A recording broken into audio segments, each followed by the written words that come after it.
Welcome back to Retail Therapy on the Sunday Scaries podcast feed. My name's Will DeFries, my co-host in the studio with me, Barrett Dudley. Barrett, how's it going today? Oh, it's going all right, man. Just a beautiful day here in Austin, Texas. Just feeling good, ready to get this epi. A little warm weather today, Barrett. We got a little peek into what we have to look forward to. That's right. Well, when everybody's starting to think about spring already. I think we have a guest today who might have something to say about some spring fashion. You've heard him before on this feed, and I think Barrett and I spend most Sundays with him and most Saturday mornings as well. Tim Howard, welcome back to the program. How you doing today? I'm amazing. So good to be back on with Tim, you guys. I listen to you every weekend. I can't believe you're here. We have the most capped USA goalkeeper ever on our podcast. Do you know that? Yeah. Welcome, Tim. It's so good to have you. Thank you. And all I care about is the Sunday Scaries hoodies and sweatshirts that just got dropped. So whatever. We can make that happen. I'm not too worried about finding some sweatshirts to make it into your hands. So I think we can do that. How you doing today? You coming to us live from New York? Live from New York, man. The weather seems like it's Austin-like, man. It's been amazing. No winter here, which is a little scary. If you've ever been in New York and they haven't had snow yet, and it's February, kind of means we're going to get some snow in March and April. But you have no snow in New York yet this year? I think there's been some ridiculous record that there hasn't been snow, or I don't know, but yeah, there hasn't none really. Y'all are due for your regular like March time when everything has to shut down and you just get absolutely hammered by snow. Man, no nasty slush and sleet on the roads has to be nice though. Everybody's just getting fits off, dressing just daily. It's fashion week. You know what everyone's wearing here. It's all the same. It's great. I love it. I mean, Tim, we know you are. If you're not following Tim Howard on Instagram, let's just go ahead and get this out of the way. Tim How1 on Instagram. Mm-hmm. You're regularly just like absolutely dripping. What do you got? You got Tom Brown on right now. Yeah, can we get a fit check on everybody right now? Actually, a little TB. Yeah, a little TB. That's nice. It's cozy but casual. Looks, just absolutely fantastic. So, yeah, man, I'm stoked to get Tim's take on some of these recent developments, fashion wise, and then see what he's excited to wear in the upcoming warm weather. Yeah, so. Tim. I mean, have you gotten an advanced pair of a certain pair of red boots by MSCHF? Is that? Are you currently wearing that underneath the camera? I wish I could pan down and show you red boots. No, I wouldn't be caught dead in those. But it's wild. It's wild. Like I honestly thought when I first saw those released, I don't know. I think I might have saw them a week or two ago. I was thinking like this is a put on, right? Like someone made this up and they just like kind of doctored an image, and I didn't think anything of it. And I see people wearing it. I was just like, hey, someone wore it to the Super Bowl, didn't they? I missed somebody wearing it to a Super Bowl. But I mean, like you said, Tim, like these were, everybody I talked to, these were all over the IG feed. You couldn't get away from them. Are people actually going to buy them? Like I know, so I didn't really know much about MSCHF before, and I assume that's how you say it, based on whatever. MSCHF, MS, not the most familiar. Stylized all caps MSCHF, and they did like the blood drops in the Lil Nas X Air Max shoe. Okay, so they did the wavy Vans with like the really like super warped sole. They had some shoes with like holy water in them, I believe. Yeah, their thing is like it's always shock and all. They love to get sued by like big companies like Nike and Vans. Like that brings more attention to what they do. So these red boots, they were all over Instagram. Sarah Snyder, who's like an Instagram model or some type of famous celebrity for whatever reasons, like she was like in the Mario Kart vehicle with them. They were presented in like this really kind of like, guerrilla style way. But then like Shai Gilgeous-Alexander was wearing them to an NBA game, and they were seated all over the place. And is that the ultimate flex, being at an NBA front row at an NBA game, and you get to flex your MSCHF red boots, and you're just sitting there with like your Mickey Mouse shoes on? Yeah, because you had the thing about them is you had like that. I guess people are going to buy these. They released in 2 days, and it's one of these items that you only buy to put yourself wearing on Instagram. Correct. Like Tim, you're probably going to see people walking down the street in New York with them, but it's only so that they can like, get one of those fit pics where they're like crossing the street in a really cool area of of Williamsburg. Totally. Like I think if you're in a contained environment and you're doing a photo shoot for it, that's different. I just think it's hard to look. We can always push the envelope from a fashion standpoint, but there's just certain things I'm looking at it thinking I can't leave the house wearing these. Like I can't actually take myself seriously. So that's kind of my barometer. And no chance of that. We need to get our clout up because the fact that we don't have an advanced pair of these in our hands, like it's kind of ridiculous. I mean, I've gotten free stuff through the podcast. I'm not going to act like I haven't, and I enjoy that part of my life. Do you have anything that you've ever gotten for free? You maybe don't have to, at the company or anything that you've gotten for free that might have been something where you were like, oh man, like how am I going to pull this off? No, because then I just don't even wear it. Like I give it away. The one thing that I have in my arsenal that is hands down the greatest thing that I have is I was gifted a pair of the Jordan Dior high top. That's a nice gift. Yeah, it's a flexes job. Yeah, I won't even wear those, right? So at the World Cup, when you go to World Cup 2014, you get gifts. So people will just companies will send gifts to the hotel, right? And it's one-offs, World Cup merch. It could be anything from coffee mugs to sneakers. They'll send, the 23 players on the team. They send 23 and everyone gets one. Most of the stuff gets left behind, et cetera, et cetera, et cetera. So we're a Nike team, US men's national team. So they end up sending us these Jordans, these exclusive Jordans. But again, you're wrapped up in the chaos of the World Cup. You both are soccer fans. You can imagine it's a pair of sneakers, whatever. It gets packed or it doesn't get packed. Yeah. Lo and behold, mine got packed, thankfully. Some people gave theirs away. A couple people had it. So lo and behold, they're like one of 23 pairs or something like that. And they're made with that reflective material. So in the dark, if you were to take a picture with flash, that's the only thing that would pop is the shoe.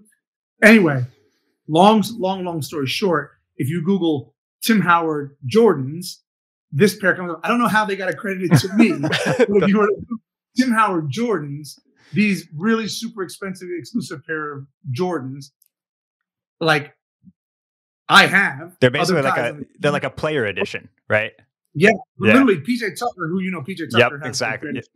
Yep. He ends up wearing them last year, and I'm obviously he tags me in them on Instagram. Now, he doesn't really know me. He must just know that he got from his sneaker guy a pair of Tim Howard Jordans, and I get tagged in this picture. I'm like, this is the weirdest thing ever because they're not mine, but they come up as mine. So anyway.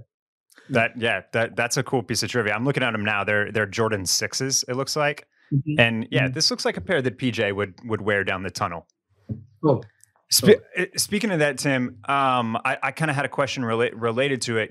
When you're playing for Everton, Man U, like over there in the EPL, is there like a sense of competition with the guys and how they're dressing and getting ready to do the walk to the locker room? And I mean, there's, it's Europe. There's a ton of fashionable people over there. Sure. We see it in the NBA here. That's kind of like where we think of the tunnel being a runway. Was it similar playing over there in the EPL with those guys? It was interesting because the difference here in the NBA guys and NFL got taken to another level, but the difference over there is you're getting NBA is multicultural, but you get like a Luka Doncic or someone, right? But over in England, you play for a team.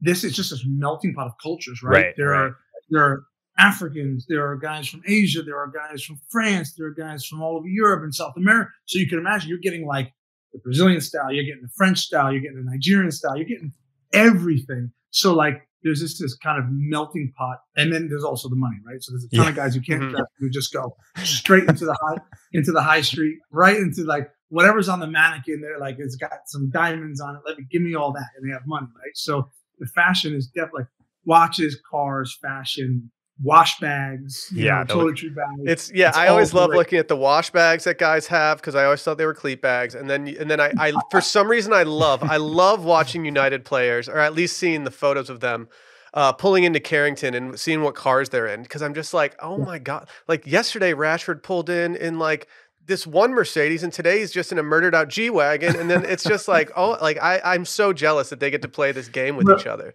Well, it's a joke. We had a player, and it's just one-upsmanship, right? Because you try and keep up with the Joneses. The Joneses are these guys you're around, right? And everyone's in the locker room, and everyone has money. So how do you keep up? one day this guy pulled in. I won't name names, but he came from Chelsea, and he pulls in and he's got this, I don't know, Ferrari or something. Another guy on our team has this Ferrari and blah, blah, blah. And I go, oh, that's just like so-and-so's. And he looked at him and he's like, my friend, it's not like so-and-so. Mine's all carbon fiber. So like, it was the same car, but like aftermarket, he gets it all refurbed with carbon fiber. I'm like, you guys, it's too much money going on. Is that kind of like where you got into to the fashion and style, or was it something you were interested in, like, you know, before going and playing overseas? I was interested in when I got there. Like I got made fun of. I walked into the Manchester United locker room. I got Timberlands on and baggy jeans, and you know it's 2003, and like it was just kind of wearing, right.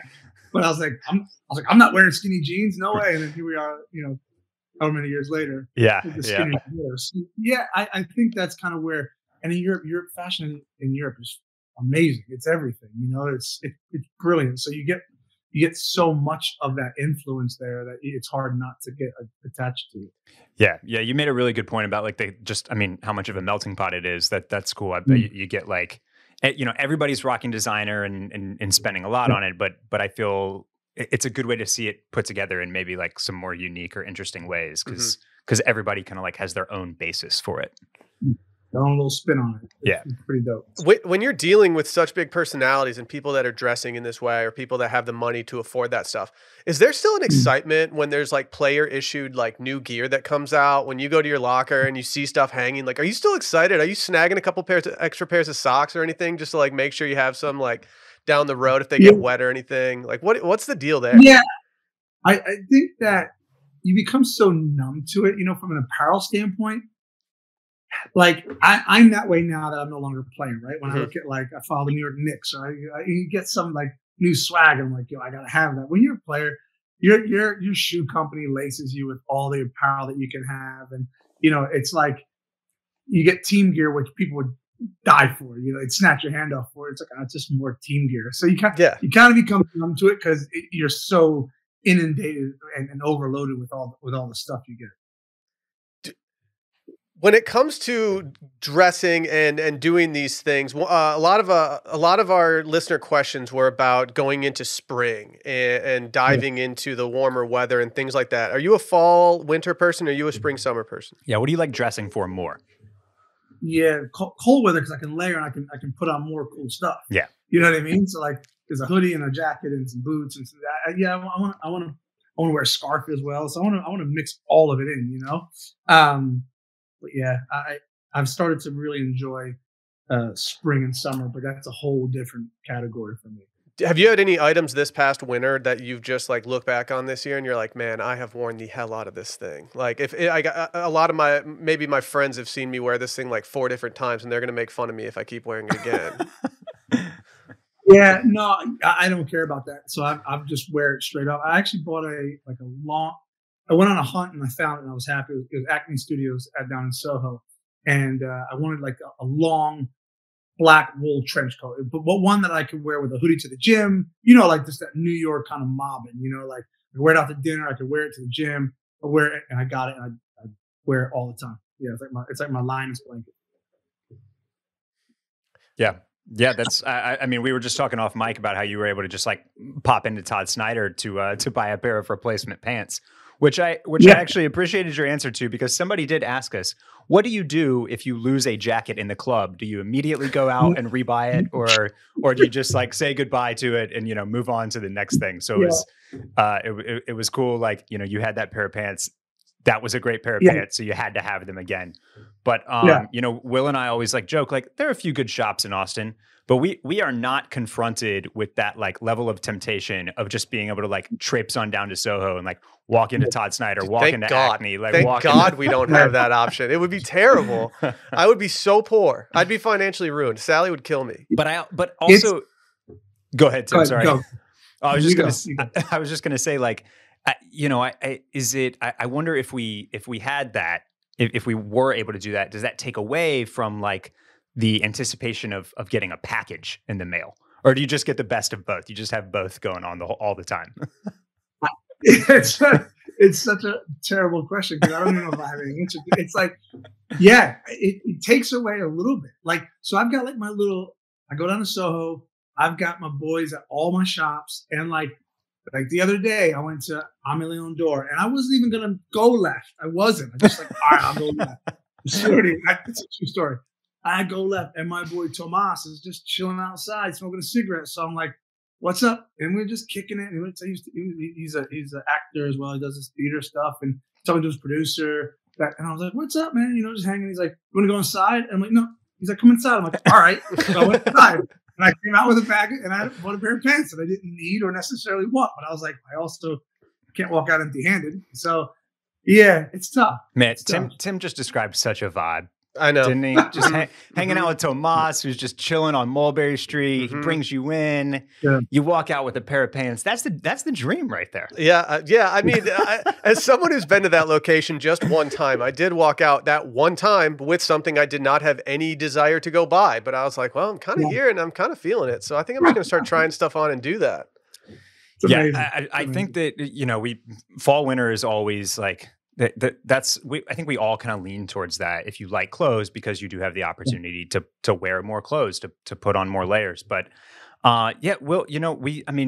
we deal with a lot of spring, summer weather here in Austin, Texas. And like Tim said, it hadn't even snowed in New York yet. So they might get a little freeze, but it'll be warm there soon before too long. I don't know. Is there anything that you're looking forward to busting out this spring or summer? Not yet. Not yet. You haven't been put in that mindset yet. Right now, for me, I need to do my research. I need to go in and I need to go to the sites that I go to. I need to poke around. I need to go on Tumblr and keep scrolling that for a little bit. I need to go see my things, and I need to decide what angle I want to take this year. Last year it was easy for me to go shopping all summer because I had the Italy trip to go put the cherry on top of my summer. Now I'm like, okay, I don't really know what I'm dressing for other than the extreme heat of Austin, Texas. And so I think I got to go figure it out. Tim, did you see Will pull off his mesh polo in Italy? It was sexy. It was flexy. Yeah. Thank you. Listen, I love your planning for that trip as well. Like, it was so detailed. Amazing. Dude, I'm too neurotic. I'm too neurotic to just pack the night before. It was something that it took over my brain for months on end. How do you feel about that? What I loved about that trip was I don't do this. And I would find it too difficult in the initial stage of packing. But the fact that you put like outfits together for days, like I'm always like, oh, I'll just chuck this with this. But you literally were like pants, shirt, socks, and you just kept going. That's brilliant. Luckily for me, like we had a very strict schedule, so it made it easier to do that. But I also only buy clothing that is in a color that would look good with everything else I own at this point. And so yes. I did have that luxury. But the fact that Sally then started forcing me to put everything in the sealed bags and everything, I was like, okay, now I really have to plan this out because I don't think I'm going to be able to bring anything extra. I think I've said this before, but what Tim described, that's like what I aspire to. Like I want to love all of my clothes and know that they all fit and kind of go together so well that I don't have to think about like the outfit by outfit thing, but I'm not there yet. It's the ultimate goal, and I think I don't think I take enough. I think it stops me from taking risks trying to operate like that, though. Yeah. Whereas you two take more risks than me, which you also pull off many more things than I do because I go a little more conservative. I think. Do you have anything risky you've bought lately that you're like, oh man, I can't wait to bust this out and take this out on the town?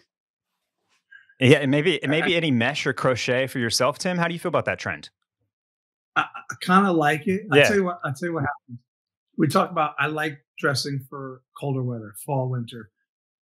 But I spend the summer in the Hamptons and I go rascal. Like I don't even know who I am. It's like we get to surf lodge and I've got on some like silk Gucci shirt, half unbuttoned. So yeah, like I'm into the mesh thing. I haven't gotten there yet, but I would for sure. Yeah. Did we just invent a new aesthetic? Rascal core? I'm fine with rascal core. It's very rascal. That's when you're just, in the Hamptons dripping in silk and mesh. See, I had these like awesome dreams last year of like Manchester United sweeping in at the last moment, signing Haaland, and then just everyone's just happy and in a great mood. Yeah. And then I saw him on vacation. I think in a place that I'm not going to pronounce like you do, Tim, Ibiza. where he was wearing a matching suit and hanging out with Mahrez, and I was like, oh man, my summer of matching shirt and shorts is just out now because I can't support this anymore. Yeah. I don't mind that. Loyalty. Maybe this year I'll get the matching shorts and shirt set. We'll see. I'm with you though, Will. I haven't gotten there yet. I haven't started thinking about spring summer looks. Mm-hmm. You know, once March 1st hits, it's on. Yeah. Or once I get an email that's like, hey, here, like, what's happening? I just need one brand to get me in. We just when we get this nice weather, when we can layer and wear sweaters and coats, it's like I got to soak all that up. So there'll be plenty of heat to deal with later, and I'll start thinking about it then. We all have busy lives these days and can't afford to waste a day stuck on the couch because of a few drinks the night before. ZBiotics is the answer we've all been looking for. ZBiotics Pre-Alcohol Probiotic is the world's first genetically engineered probiotic. It was invented by PhD scientists to tackle rough mornings after drinking, and here's how it works. When you drink, alcohol gets converted into a toxic byproduct in the gut. It's this byproduct, not dehydration, that's to blame for your rough next day. ZBiotics produces an enzyme to break this byproduct down. It's designed to work like your liver, but in your gut where you need it the most. Just remember to drink ZBiotics before drinking alcohol, drink responsibly, and get a good night's sleep to feel your best tomorrow. The first time I ever tried ZBiotics was actually this last weekend, and I have to say, as instructed, I drank the bottle of ZBiotics before any alcohol, and I was amazed at how good I felt the next day. Give ZBiotics a try for yourself. Go to zbiotics.com/scaries to get 15% off your first order when you use scaries at checkout. ZBiotics is backed by a 100% money-back guarantee, so if you're unsatisfied for any reason, they'll refund your money, no questions asked. Remember, head to zbiotics.com/scaries and use code SCARIES at checkout for 15% off. Thank you, ZBiotics, for sponsoring this episode.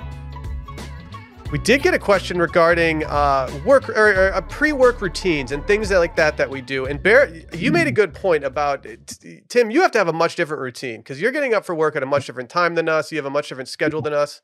What does that look like? Yeah, especially on Saturdays and Sundays. Because what time are you up those days? Are you up at 3? I'm up at 3. Yeah, 3:30.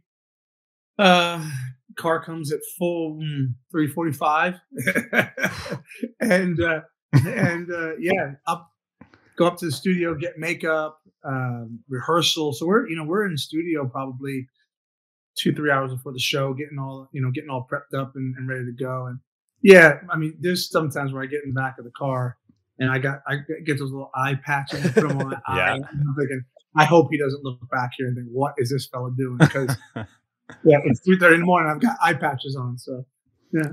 Does that do you have to what about during the week? Are you able to push that back a little bit, or do you have to keep getting up at 3:45 to stick with the routine?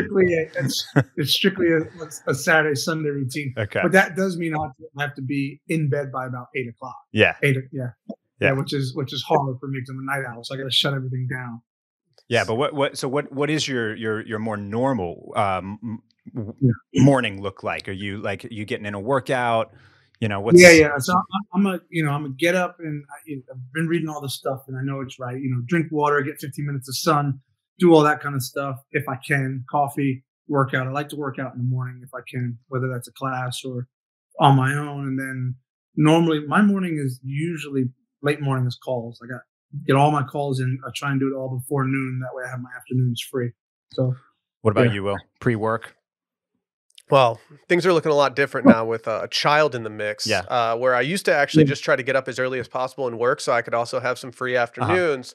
Now I spend my mornings making breakfast, which I used to skip all the time for him. And this is also at 3:45 in the morning. Yeah, it's at 3:45 in the morning, and then watching Coco Melon until someone shows up to help me out. So yeah, it's a good existence. Yeah. Well, I get woken up not by a child but by dogs. But when I'm not getting woken up by them, I like to sleep as late as possible. Mm-hmm. and give myself just barely enough time to shower and grab coffee on the way out the door.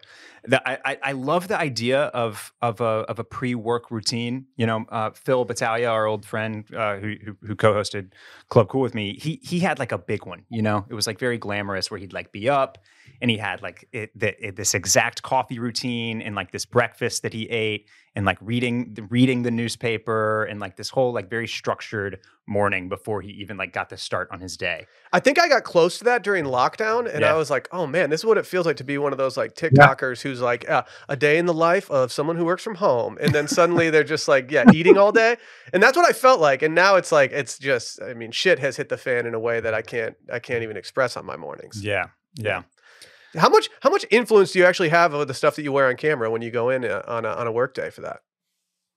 Yeah, quite a lot. I've got an amazing personal tailor at Commonwealth Proper in Philadelphia. He's actually a former goalkeeper I used to train with when I was a kid. We've gone in separate directions, and he's now got this incredible clothing line. So he laces me, and I usually put my stuff together, give it to the people in wardrobe, and away we go.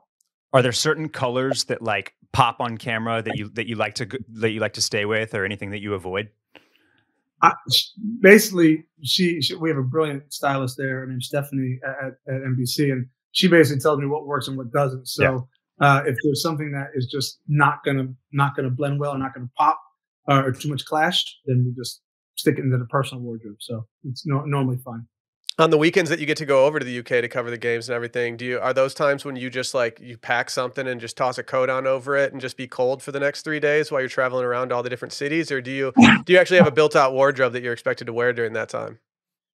Yeah, I mean, on camera, wardrobe is always the same. Obviously, there we'll have heated vests and top coats and all that kind of stuff, and hats and gloves if needed. So it's more your hands and your feet. You know, if you ever stood out in the cold, if your feet are warm and your hands are warm, you're usually okay. But then you get that sideways rain in England. It's chaos. So you got to be prepared for the elements because it comes quick. We ready to move on to some fashion news, Will? I know. I had the absolute pleasure of, instead of getting a push notification from a random like app, I actually had Tim break the news about Pharrell and Louis Vuitton. Well, that's nice. Yeah. I mean, new creative director of Louis Vuitton is now Pharrell. Yeah. Just broke today. Very exciting news. Pretty cool. Pretty feels like a natural successor to Virgil Abloh. Yeah. Tim, have you gotten your hands on any of the Virgil Louis Vuitton stuff over the last few years? Yeah, I've gotten a few pieces. The thing with Louis is I've tried over the years. I've bulked on so many of the exclusive pieces, like it'll come back around kind of thing. Right. What I've learned is if there's a drop that just feels really significant and really limited, you should probably try and get your hands on it because it just doesn't. It's like the old camo duffel bag that they did. It's just years and years ago. And they're like, oh, that's cool, but like whatever, I'll pass on it. And now you're like, you can't get your hands on that. Yeah. Or the stuff they did with Supreme, you can't. It's hard to touch. So. Yeah, I got one or two pieces, and I just love when they do limited drops because I'm always trying to get my hands on those. Yeah, so Pharrell has been doing work with like Nigo and his brand Human Made. He's obviously got the collaboration with Adidas. It feels like he has less like overall fashion experience than Virgil did, maybe. Mm-hmm. And so I wonder how that translates to kind of really doing this kind of middle tier streetwear play, a lot of Japanese Americana kind of influence on it, and then kind of moving right into like this, super heritage Parisian luxury house. Yeah, and I feel like with Pharrell too, you can also look at things that he's had his hands on, and you're like, oh, that makes sense. Yeah, that's very Pharrell. And so, I'm not very well versed when it comes to like Louis Vuitton and companies of that ilk, just because it's never really been something in my normal cadence of like shopping or window shopping and stuff like that. And ever since I married a certain someone, that's changed a little bit. But I'm excited to see what actually does happen, because even seeing when Virgil was creative director, it was still very cool to just see something new. And he definitely shifted the look in a way that felt much more modern and Right. looked awesome every time he Mhm. showed. So it'll be cool to see how Pharrell kind of follows that up and maybe pays homage to it as well. Yeah, I think Pharrell, to me, it feels like I like it. I've had some friends in the last 24 hours in the fashion world kind of like poo-poo it, but because a lot of times you have this contrast of people saying like some of these high fashion houses are stealing from the culture, et cetera, et cetera. I don't buy into that. I think, as you rightfully said, he's worked with some companies and maybe he's not as versed in the fashion world, but he's versed in it. And he also knows culture, Right.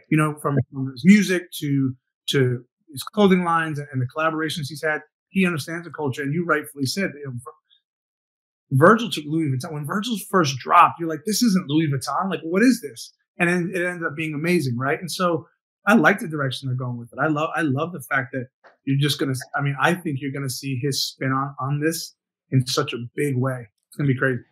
You make another great point there that like one thing you definitely cannot question with Pharrell is the taste level. Yeah. He sets trends. He always looks amazing on red carpets. He always goes in really interesting directions. He crosses boundaries. He does a lot of really, really cool stuff that kind of always seems to work.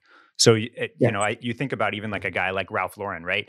Zero technical expertise. That guy does not draw sketches. He does not sew clothes. He does not do anything. He was literally just a curator. He could say this, yes, no. Like that's where that was the mythology, the legend, the skill set was just being able to kind of curate. And so I think that if there's anything that Pharrell can do, it's say, this looks good, this does not look good, basically. Mm-hmm. Definitely. There's other fashion news, and the significance of this, I have to admit, is a little more lost on me than I think it would have been on either of you. Barrett, I'm even hesitant to say her name just because of experiences in the past on retail therapy. It's Phoebe Philo. That's what I would have said. I know I did a little bit of research. Can you explain? One of the listeners actually submitted a question about her starting her own brand. Can you explain the significance of that for some people out there like me who probably didn't know otherwise? Yeah, there are definitely people that could explain this better than I could as well. But I'll give you the cliff notes. Phoebe Philo was at Celine for a really, really long time and was like a hero to a certain set of fashionable women that like absolutely loved what Celine did, which was different than what they could find at pretty much any other high designer label. It was like very forward. It was very tailored. It was very like sensual, but not in like a sexy way, So it was just this very unique thing that had this kind of cult following, always well respected and well reviewed fashion shows. So just like, and then there was obviously the kind of the touchstone cultural moments, like when Kanye wore the Phoebe Philo shirt at Coachella in like 2013, and it was like this. It was one of the first like big moments where like a guy was wearing a woman's piece, and so she was just kind of like this legend, and then for whatever reason, Celine's sales, I guess, maybe kind of slowed. They parted ways with Phoebe Philo, much to the dismay of this, this big group and to the fashion world in general. And Celine hired Eddie Slimane, who had come from Saint Laurent and Dior, and was like kind of the antithesis of what Phoebe Philo did. Mm-hmm. Like he is all rock, all glam, all sex, leather and slim and studded, and like, he does a totally different thing than what she was doing. Yeah. So his Celine has been successful as well because he's always successful wherever he goes. But there's been this just kind of void unfilled in I think in the landscape, and people have been kind of hoping and wondering and wishing for Phoebe to either be brought into another label to do something similar to what she was doing at Celine, or to do what she's poised to do now, which is to start her own label. And so that's why this is big news, is because she was a extremely well-renowned designer doing something unique, and her touch has been missing from the scene for several years now. I think we need to be creative directors somewhere, each of us. Yeah. Well, it's interesting because I think, with fashion, fashion houses have always changed creative directors. That is fashion, right? How do you stay cutting edge? How do you stay relevant and provocative? The problem now is everybody's a fashion critic because of social media, right? So like in the past, I wouldn't have known if Celine's creative director changed. I'm like, oh, this is a little bit different angle. Well, I wouldn't have known. We wouldn't know. People say they do. They did. People in the fashion world knew, but not the average person walking down the street. And now everyone knows. Like Pharrell, we found that out today, right? Yeah. Like it was right up to our fingers. So like in the past, we wouldn't have known that. But now that we do, everyone's a critic. Did we? I don't know if we covered this, but I mean, Gucci parted ways with Alessandra Michele a couple months ago. Mm-hmm. Yeah, we didn't cover that. Right? Like if they can split ways, then then like Tim said, like this is just part of it. Like they have to keep it moving. They have to keep it fresh.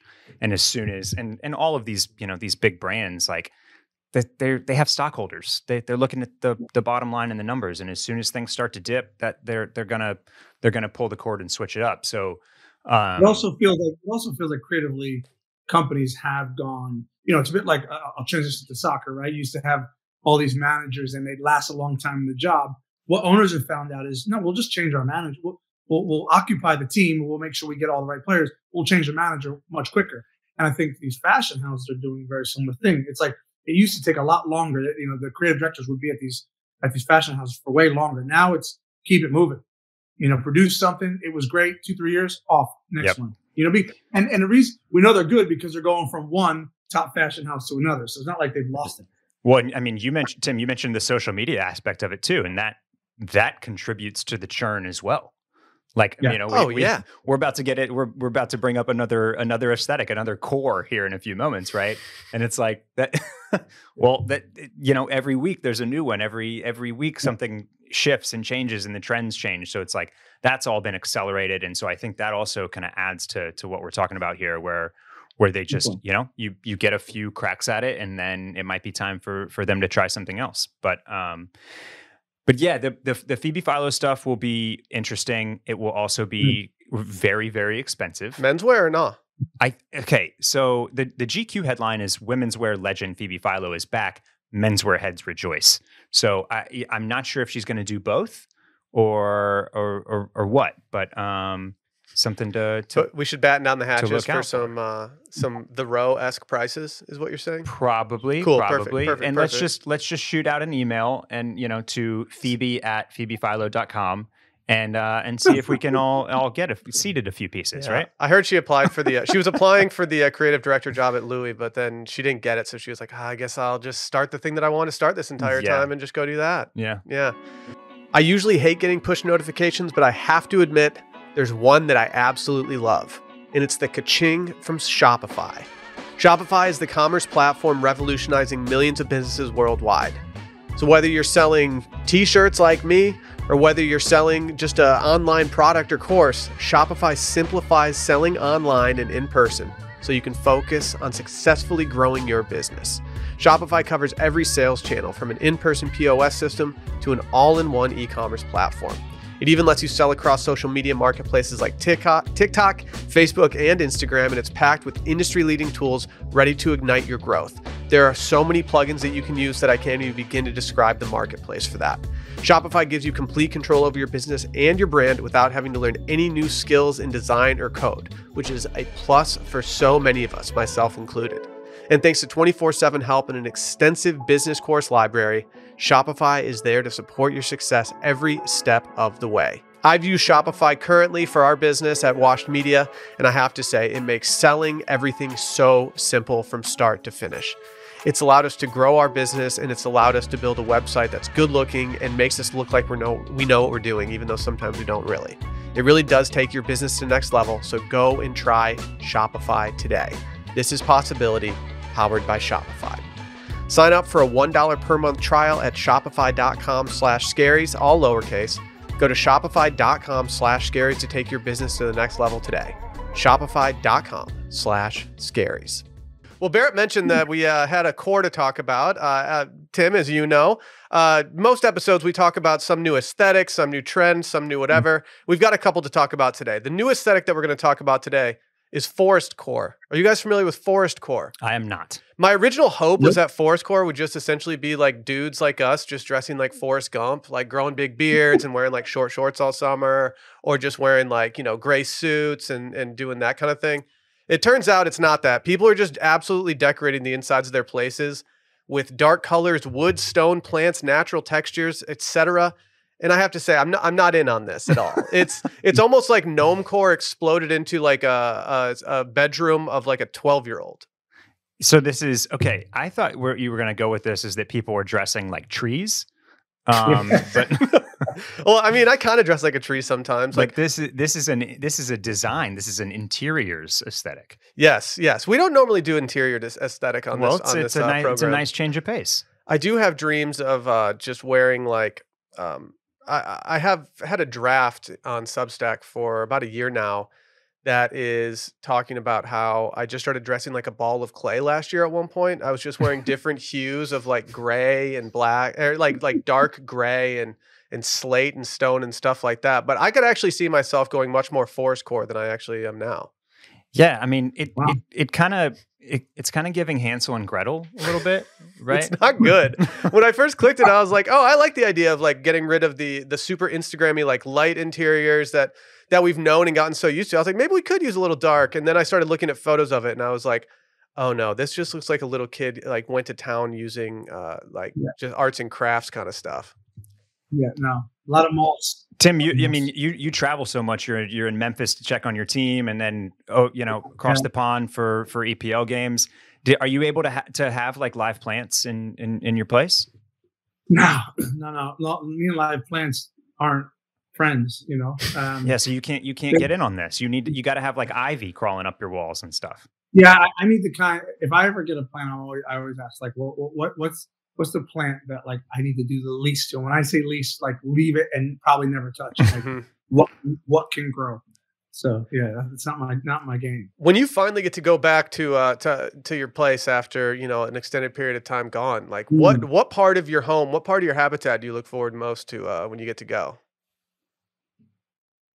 I feel like y'all are always somewhere that's not even your own habitat. You're always on the go. My place just in front of the fire. That's where I need to be. And I say that like even in the spring, summer, like I'll keep it ice cold and every now and again just crack on the fire. It's just an aesthetic that makes me feel good. Like I don't save the fires for Christmas.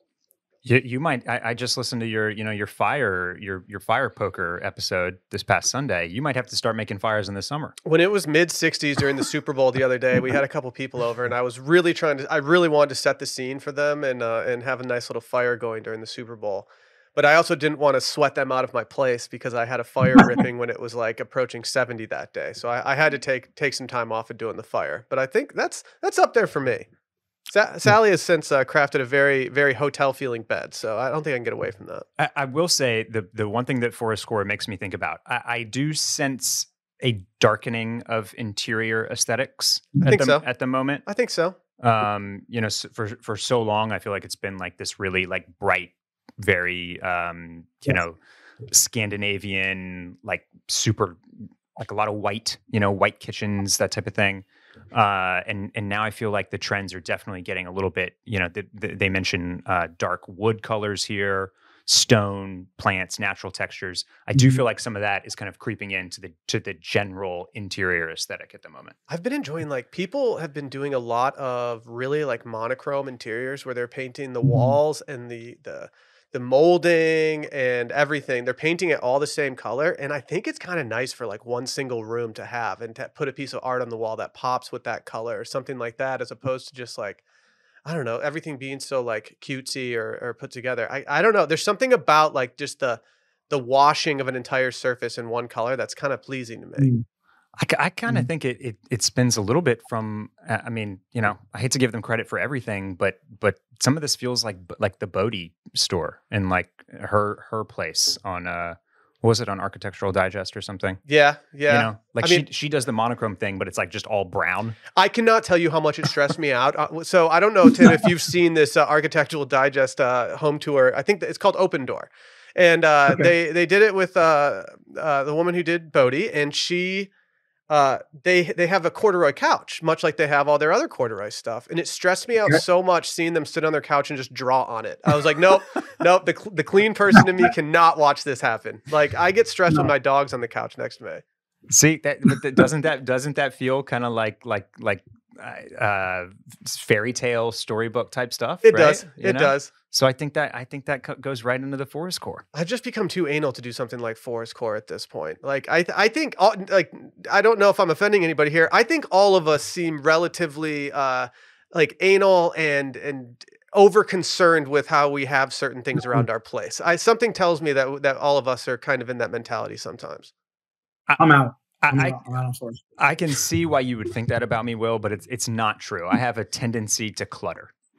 I thought, aren't you the guy with like don't you have a storage space for like your summer clothes and your winter clothes? Yeah, I do. But I still have like it's one of my toxic traits. Like if there is a surface to put things on, I will like leave things on that surface. How many glasses of water on your bedside table right now? No, 0. I don't do it with. I put my dishes away, but it'll just be like mail or papers or like it's just random shit. So that's why I'm out on forest core is because it feels a little bit messy, and like I need to reduce my own personal mess. So, what else we got, Will? The other trend that we have is something called mewing. Are either of you familiar with mewing? I am not. I am somehow only familiar with this because of some girls I knew in college who actually taught me about this, but now TikTok's becoming obsessed with it. Mewing is the practice of trying to strengthen your jawline to get a quote more snatched jawline. And as someone who has a beard, partially because my jawline is absolutely abysmal, I think I might actually be in on this. But this is just where people are doing tongue exercises, and they're. Let me see. They said to put your bottom jaw up against your your bottom teeth are supposed to be up against your top teeth. Okay. And then you bring your head up, and you put it forward, and then you put your tongue on the top of your thing. It's supposed to make you look really hot. I have tried. I've seen this. I didn't know it was called mewing. I've seen this on social media. When I try it, I don't feel like I see any difference. I did it a couple years ago. Well, okay, one, you have a really good jawline, Barrett, so maybe you're just privileged in that. Oh, do you think I have a snatched jawline? You kind of have a snatched jawline, Barrett. Like we're allowed to gas each other up here. I'm trying it right now, and I feel sexy. So I mean, maybe it works. I did it once in a photo, thinking that it would work and make me look good, and I saw the photo afterwards, and I was like, "Oh my god, that looks so unnatural." That's not it. Somebody's just out there like ruining their wedding photos, trying to mew. Yeah, if you're gonna try to get if you're gonna try to get a vibe off, don't do it on the wedding photos. I remember like when we were getting a couple of photos taken, I was like, should I try to smile like this? And I was like, no, Will, that's not the time to do this. Like these are the photos that you're gonna see for the rest of your life, hopefully. Okay, this actually does. Tim, you're on camera. You post frequently to social media. Have you like learned like angles? Do you know kind of like what your good side is, or what to how to kind of pose a little bit? I gotta be honest. No, you're just a natural at it. No. I just tell people like one and done. If you don't get the picture, you don't get the picture, right? And move on to the next day. We take so many photos now, and I know, Will, you're good at this, but I'm just not like. We'll smile and we'll figure it out. You know what I mean? Like people, it's so bad for your mental health. I mean, we could go into this forever. Mm-hmm. Like the filtering of pictures and the time we spend on, is it the right angle and what's I've given up on that. Honestly, I've given up on it. It's hard. That's a good mentality to have. Well, one of the reasons that mewing might be a thing that I try to do more of and perfect going forward is because I do like having a good jawline. But in the meantime, I use a beard in order to mask that. Tim, you're also a beard guy. What's your beard maintenance looking like these days?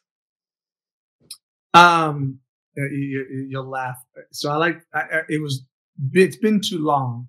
So I've tried to keep it much shorter recently.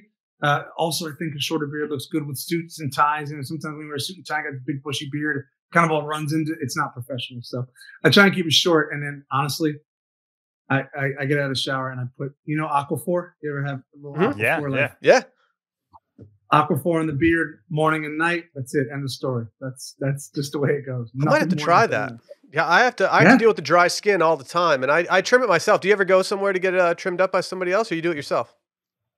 I prefer to always go somewhere and get it trimmed up. And I got this really good dude, but like there are times when I'm on the road and it's just out of control. And I'm like, well, I'm just going to go get a little beard trimmer and figure this out for the night. So it's terrible. It looks good for the minute, but when he grows out, it's awful. During lockdown, I quickly had to learn how to do my own beard because I was like, I can't just walk out of here. Maybe I was doing Forrest core in terms of the Forrest Gump style and not the other one. The Forrest Gump core. Yeah, I soon realized that it was time to learn my own beard maintenance routine, and I'm happy about it. I think the person that cuts my hair is not as happy about it. Well, the Aquaphor, that's, I think everybody's kind of simplifying their skincare right now. That seems to be the trend. So that is the type of grooming skincare hack that I think we can really get behind. What's it, like $6 at the at the CVS at the Dwayne Reedy. So yeah, we're on our clean girl shit right now. Yeah, minimal. Minimal numbers of products. On these snatch jawlines. If you have any articles about people reducing how much they spend on skincare stuff, I would love to acquire some of those, maybe to pass on to some people. Okay. Yeah. We have a Hailey Bieber road review dropping on Scaries, I think next week. I don't want to step on the toes of any Sal gals out there. You know what I mean? Yeah. Trust me. Do not step on the toes of Sal gals. Before we get to our wish list items today, Tim, I would be remiss if I let you leave here without getting some predictions for you or from you for the rest of the EPL season. I need 3 predictions from you. I need a top 4 prediction. I need a player of the year prediction, and I need a manager of the year prediction. I know we're a little more than halfway into the season now, so things have kind of begun to take shape and to settle into what they might be for the rest of the season. But I need to know. You want to know top 4? Okay, that's the simple version. I still think Arsenal win the title. Okay, followed. That could get turned on its head, but followed by Man City and Manchester United. And I think Newcastle. I think Newcastle will ultimately, they'll do it. I know Tottenham are getting closer, but I think Newcastle have just shown they have a propensity for too many draws. But they don't really disappoint you, where Tottenham just seems to they get a couple good results and then they disappoint. So that would be my top 4. Manager of the year. Interesting. I think it'll be tight. I think if Eddie Howe gets Newcastle in the top 4 and Mikel Arteta wins a Premier League title, those are your 2 finalists. But obviously it would have to be Mikel Arteta for coming out of nowhere, really, and winning the title. Well, player of the year. The great thing about the Premier League is there's so many amazing ones. Haaland, ultimately, sadly for you, Will, it has to be Haaland. I like Rashford. I like the form that he's in. He's scored in last 10, 12 games, and he's been brilliant. I just don't know if goals count. Goals make us turn our heads, and what Haaland's doing is a joke. It's an absolute joke, And so I think if he ends up, which he will, being the Golden Boot winner by $1 trillion, he has to be the player of the year. I remember I was watching something the other day, and they were like, yeah, Rashford's 21st goal of the season. And I was like, he doesn't have 21. And then I realized they were talking about the season overall. I was like, he's not that close to Haaland right now. And I was like, man, maybe they should start giving him penalties in order to get some more goals on top of there. But yeah, it's done and dusted at this point. I don't really see it happening. It's incredible. Watching Haaland, I always say he scored hat tricks in the Premier League, literally tap in, header, and his manager pulls him off at 60 minutes. And you guys know this from watching soccer. Traditionally speaking, and every time I've ever really seen it, a guy on a hat trick's like, he's muddied, he's chasing everything because he's on 2 goals and it's the 89th minute, and he's like, just got to get my toe on something to get this hat trick. Like, people suffer for hat tricks. This guy barely breaking a sweat, tapping. I've never seen someone 12 touches, 60 minutes. It's crazy. He's slowed down a little bit the last few matches, hasn't he? Yeah, a little bit. That's what the broadcasts seem to be insinuating on this on the Man City match just last weekend. You have to find it somewhere. You have to figure out where he's slowing down, because he's been at such a red hot pace that he hasn't scored in 2 games. It's a drought. It's just crazy. Yeah. It's probably a little bit unfair, but he is. He's pretty incredible to watch. Let's just stop. It's just breaking my heart. I spent like 2 years just praying that he would be a United player at some point, and then I got my heart broken twice, because I got it broken once when they said he wasn't going to United, and we were on a train somewhere, and I heard these guys talking about it, and I was like, damn it, like we missed out. And then suddenly I got my hopes up again, and then it just all went to shit. So no big maybe deal. You Harry Kane next year. What do you think about that? That's the hope. I think that's the hope. I think that he fits what United needs. I think that, now that he's kind of got the crown as Tottenham's all-time scorer, I think that's a check that he can put on that box. And I think that if there's a time to leave, it would probably be now, in order to do it in a manner that wouldn't, really upset too many people. So I'm really hopeful for that, but I'm also just trying to not like go crazy. I'm hopeful. I think he's a huge missing piece for that United team. If they get him, I think you're in business. He could be our new Robin van Persie, and that would make me one of the happiest people on earth. All right, without further ado, we didn't get to do one last time, Barrett. I think it's time. It's time to do some wish lists. Tim, did you come prepared with a wish list item today? I did indeed. What do you got for us? I sent you both the picture. So the Gucci Birkenstock that's been rumored. Like, if that drops, I better be the first one to have it. One of them. Amazing. Tim, I bet you're going to be able to get your hands on a pair of those, and I do think I do think that they are on their way. But if you pop into to see your guy at the Gucci store and he says that they're available, don't sleep on them. And zero sleeping whatsoever. They're getting copped. In fact, I might send them the picture I sent you guys and say, "Hey, you let me know." Rumor. Yeah, you absolutely need these. I know. They're amazing. What do you got for us, Barrett?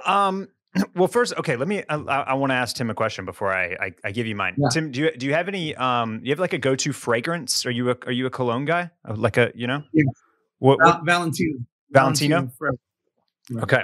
So I've been kind of off my fragrance game for the last few years. It's just something that I kind of dropped over the course of the pandemic. Easy thing. I mean, honestly, that's a very easy thing to drop during a time when you're not seeing people, because that's the only time I really put on something like that. But some guys I chat with, and kind of online and various forums that are super into clothes and fashion and all that. A bunch of them super into fragrance as well. Like, have collections of 6 or 7, and like this stuff gets expensive too. But I think I'm ready to jump back in, because one of the brands that always gets talked about, I'm sure you probably walk by and smell people wearing these fragrances all day long in New York, is some of the ones from Leila Beau. So I popped into the Leila Beau store here on South Congress this past weekend, and I've narrowed it down to 2. There's Leila Beau Matcha 26. And there's another one called Another 13. And so I think I might dip my toe back into the world of fine fragrance again and grab me one of those. But man, even the 1.7 ounce, which is all I need because I don't use a lot of it, steep. It's steep. So that's the hardest part. Yeah. My go-to fragrance, I most recently bought in a duty-free shop that made it much more attainable to me. I was very happy when I saw that, and I even told Sally, wait in line, I'm going back for more. And I came back and I was just like spilling over at the register. I was like, sorry, I have to do this. I like to stop at the duty-free shop. I'm not even a duty-free guy, but I was like, hey, when you're here, you kind of have to do that. So I went crazy. But yeah, they I didn't know what to expect. Like, people gas them up so often, and I went in there and I was like, okay, yeah, this stuff is good. So that's what's on my list. They know how to do it. This one I'm putting on here maybe for somebody to hear and get me a gift of some sort. Hey, just saying. Valentine's Day. I'm going to do something that I haven't done for a while on my wish list, and I'm going to add something for the home. I'm not going to do a clothing item. I'm not going to do a pair of shoes. I do have a imminent cop, or as I told Barrett before, a cop that I made drunk the other night after spending some time with Barrett during the day. But right now, I'm doing something from a company started by Seth Rogen, of all people, called Houseplant. And he has a matches holder called the Pebble Match Strike, and it just holds your matches. And, with so many scented candles going through the crib lately, I think I just need to have this in there. I don't have anything to hold my matches, and if I've learned anything about having a son, they love grabbing onto matches and just throwing them everywhere. And so I want this holder so I can strike my matches on something and burn these candles the right way. Yeah, I mean, if you don't have like a fancy match holder, then what are you even doing? What are you doing? out there? What are you doing? Something that I need to add to our list, Barrett. I think we've talked about this before. I don't know if it ever made my actual wish list, but Tom Sachs general purpose shoes. Yes. Once I saw yours in what color was that? The yellow ones. Yeah. Once I saw yours, I was like, okay, I'm going to end up getting these because these are right up my alley. And after having some pints with Barrett the other day, and after topping it off with a couple margaritas, Sally went to sleep a little earlier than me, and I stayed up and tried to check out mobily on every stud I could, and finally got one to work for me. Hell so yeah. I'm now going to be the proud owner of some of the white ones. That's exciting. Yeah, we did. That's been on your wish list for a while. I know you've been stewing on that one. I have been stewing on this one, and I'm a little upset though too. I'm going to bring producer Randy in for a quick moment here. Randy, are you aware of the shoe that we're talking about? Barrett's yellow, kind of orangey shoes. No clue. Love that. Love that. Okay. Are these the Kohl's ones that you're talking about? Exactly. Okay, yeah. And as the Kohl's guy, Randy, next time they do a Tom Sachs general purpose shoe through Nike, is there any way that you will go to Kohl's and get on the ground floor for this? Yeah. Is there any way I'll go to Kohl's? Yes. I'll go with you. I'll go with you. I would love to. Of course. Okay. Perfect. The problem is that the Kohl's that are carrying the Tom Sachs line are all like purposely in the middle of nowhere. So like the one in Texas is like in Denton or something. We're going to Denton. Or somewhere like that. We're going to Denton. Shouts to all my Denton folks listening to Retail Therapy. Tim, it's been so nice having you. I'm so glad that we could actually finally make this happen. Do you have any parting thoughts for the Retail Therapy people out there? It's been too long. I will say this. As far as Retail Therapy is concerned, I'm all about Drakes at the moment. I meant to say that to you guys. Like, I didn't know that I needed Drakes in my life until the Ami Leon Dore collab. And then I was like, all right, now I'm just going to be a Drakes guy. And I walk in there and I'm like, I don't even know if this is my aesthetic, but it is now. And I'm getting silk scarves and I'm getting corduroy pants. And they had a purple paisley tie, or not paisley. I don't know if it was totally like paisley. Foulard kind of thing. Yeah. And they had it during the ALD drop. And I was so close to getting it because it would have gone very nicely with the suit that I have for a lot of weddings. And I regret not getting it so much, but they have become the site that I am window shopping the most lately. Like, I love hopping on there and doing it. They've got great emails. They're always doing footwear stuff. It's fun. Fun. And it's right in my wheelhouse, Barrett, right down there. Right on your strip. That shop it's pretty new, right? They opened it fairly recently. Yeah, because they were on Canal on one block, and then they just moved up the other block. It's just right there in the wheelhouse. What's the vibe in there like? Is the aesthetic pretty perfect? Perfect. It's just like ALD. It's exactly what you think it is. Like I said, I walk in there. The guys are dressed to the nines. I'm looking at myself. I'm like, this isn't meeting my vibe, but I need a silk scarf. I don't know. Well, I don't own anything yet, but I do appreciate it, and I'm sure it's only a matter of time before I get my hands on something. But it's one of those brands. It's kind of like, we talk about like Capital, trying to proxy it from Japan because it's so much cheaper over there. Pop into Drake's next time, if you have a moment, next time you're over in London, because the prices they're better over there. Oh, they're much better over there. Because you get to pay in pounds, which is now like we're getting more of them with the dollar. Yeah. And it's like they're just when you look at like the one for one, it's just like if it's 1,300 pounds, it's like $1,600 or something, and it's So it's better if you can get it over there. Yeah, I had to send an email because I got Fritz for Christmas this year. I wanted to get him something nice and bougie because that's what I do for my son. And I hit him with the ALD Drake's Casentino basketball. And I was like, hey, is there any way I can get the UK pricing on this? And they honored that, which was very nice of them.